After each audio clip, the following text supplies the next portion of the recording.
Hello guys, welcome to this part of the tutorial. So in this video we actually want to check while the user is logging in whether the user is actually already registered on our application and has a record in the database, and by doing that we have to check if the email address he entered exists in the database. So to do that you have to create a variable named query and then select all from TBL users where email equals some email entered by the user. So that is just what we need to do for that line. Then we need to create another variable named result, then set it to MySQLi underscore query connect query. Then we need to create another variable row and then set it to MySQLi underscore fetch search result. So now what we need to do is to check if the email in the database is actually matching the email address entered by the user. So what we need to do is if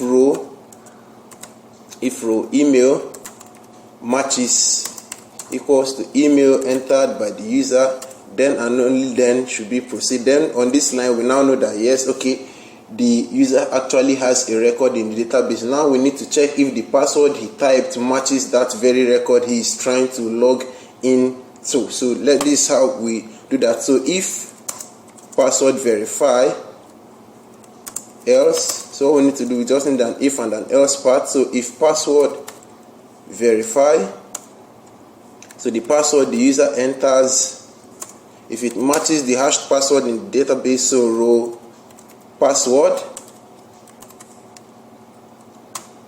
echo done, then it simply means the user actually has entered the right email address and the right password. Otherwise should echo failed, which means the password and the password is wrong. So now for the actual login to take place, we need a function that is going to fetch the user's user ID, which is, let's go to the database here, which is this very one. So let's go to our database configuration file.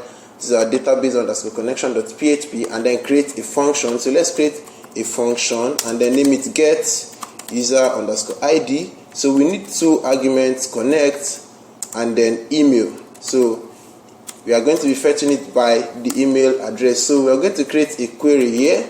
Query was select all from TBL underscore users where email equals email,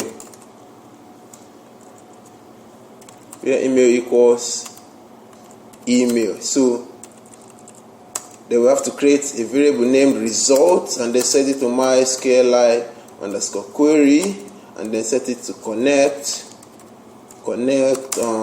query. Then we need to create another variable row and then set it to MySQLi underscore fetch associatively, MySQLi underscore fetch underscore search variable result.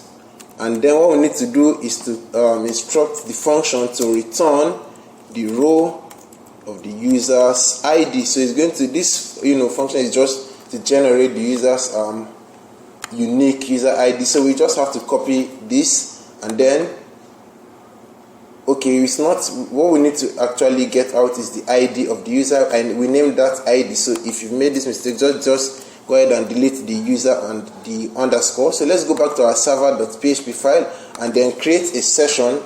Remember you don't need to start a new session. We started a session on our line 2 in server.php file. So what you need to do now is to session user ID. You have to create a new a user ID session, a session to store the user's ID equals this function. Now I think we are actually done, but then let's go ahead and then copy this. Let's cut this out and then paste that here. So let's check up what error it is we are getting. Okay, yeah.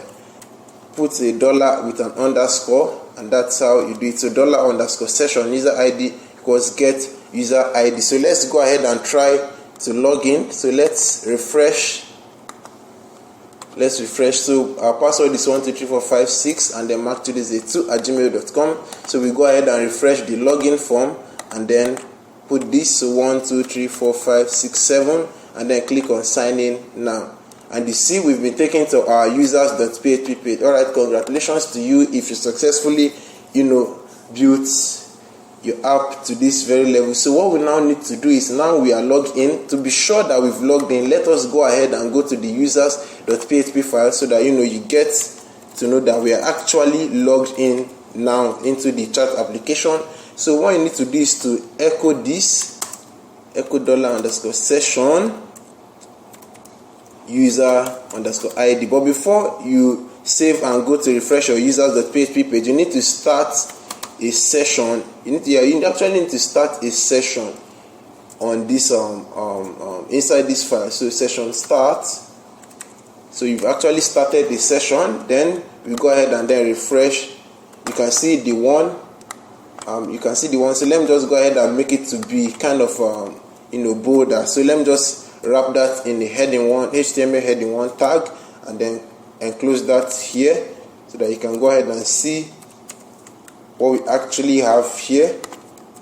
So you can see user ID is 1, and we actually logged into this first account, which is this marktoday2@gmail.com. So what we need to do is we can now go ahead and start designing our users.php page. So to achieve that, what we need to do is this: